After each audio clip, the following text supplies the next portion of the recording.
ભરૂચ અને અંકલેશ્વર પંથકમાંથી એક ચોંકાવનારો છેતરપિંડીનો બનાવ સામે આવ્યો છે. લગ્નના બહાને લોકોને નિશાન બનાવતી લૂંટેરી દુલ્હન ટોળકી સક્રિય હોવાનો ખુલાસો થયો છે. માત્ર 5 દિવસમાં જ 3 યુવતીઓ લાખો રૂપિયાની રકમ અને સોના ચાંદીના ગહણા લઈને ફરાર થઈ જતા લોકોમાં ચકચાર મચી છે. મળતી માહિતી મુજબ અંકલેશ્વર ભરૂચ પંથકમાં લગ્નના નામે છેતરપિંડી કરતી એક ટોળકી સક્રિય હોવાનું સામે આવ્યું છે.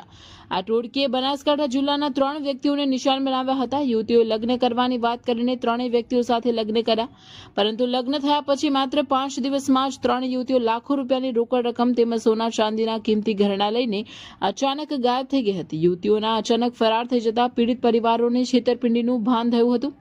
આ બનાવ સામે આવતા વિસ્તારમાં ભારે ચકચાર મચી ગઈ છે. પીડિતોએ સમગ્ર મામલે પોલીસનો સંપર્ક કરી ફરિયાદ નોંધાવવાની પ્રક્રિયા હાથ ધરી છે. હાલ પોલીસ સમગ્ર મામલે તપાસ શરૂ કરી આરોપીઓ સુધી પહોંચવાના પ્રયાસો કરી રહી છે. લગ્નના બહાને કરવામાં આવેલી આ છેતરપિંડીની ઘટના લોકો માટે ચેતવણી રૂપ બની છે. પ્રજાપતિ મુળાભાઈ માલોત્રા ધાનેરા અમે અહીંયા સુરત આયા રમેશભાઈ રાજોડાવાળા પ્રજાપતિના કહેવાથી એક ને 2 થી 3 વાર આયા.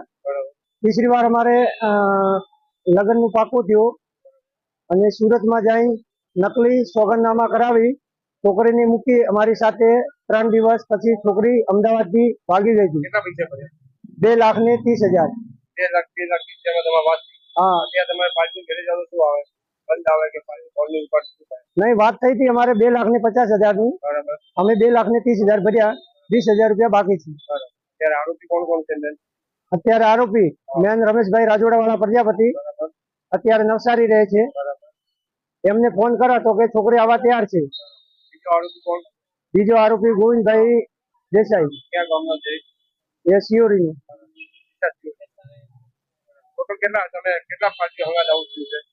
અમારા 4 પાર્ટી હતી. Total 4 party. હા, તમે ઓર કેટલા હાજર છો? અત્યારે 3 પાર્ટી હાજર છે. તમે ફરિયાદ પોલીસ સ્ટેશનમાં આપી કે આપવાની છે?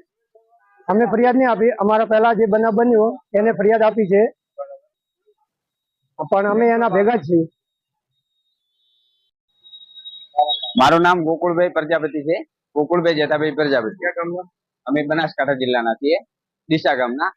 આ છે મારા શાળા. એમની જો અહીંયા લગ્ન કરાવ્યા હતા તો અંધારા ગામ છે, લગ્ન કરાવ્યા અંધારા ગામમાં. તો અમે 3,05,000 રૂપિયા આપ્યા. છોકરી 4 દિવસ અમારે ત્યાં રહી અને પછી અહીંયા મરણનું બાનું કાઢી અને છોકરી પાછી બોલાવી. હવે 2 મહિને થઈ ગયા, છોકરી મૂકતા નથી. 2 દિવસ 4 દિવસ 2 દિવસ 4 દિવસ આમ કરતા કરતા 2 મહિના કાઢી નાખ્યા. અને જે અમારા કોન્ટેક્ટમાં હતા એ બધા ગોવિંદભાઈ છે, સોનુબેન છે, દરિયામાસી. ગોવિંદભાઈ નવગણભાઈ નામ છે એનું, ઓરિજિનલ નામ નવગણભાઈ છે. નવગણભાઈ શિહોરીના, બનાસકાંઠામાં શિહોરી ગામ છે, એ આના છે. નહીં લાગતો ફોન, બ્લેક લિસ્ટમાં નંબર નાખી દીધા. બીજો સોનુ છે, એને અમને બ્લોકમાં નાખી દીધા. ત્રીજો આપણી દરિયામાસી, એ બધા અંધારાના છે, અંકલેશ્વર અંધારા. ત્યાં તો અમને ગયા તો ત્યાં કોઈ મળતું નથી. અને એમ 4 આટા મારે. એમનું હું સુરત રહું છું, સુરત થી 4 આટા મારે તોય મને કઈ મળ્યું નથી. હા, પોલીસ ફરિયાદ કરી, પોલીસ ભરૂચમાં કરી. હા, ભરૂચમાં કરી પોલીસમાં ફરિયાદ. પણ હવે સાહેબ ઈ ચેક કરે છે. હા, 2 દિવસ રોકાવાનું કીધું સાહેબ.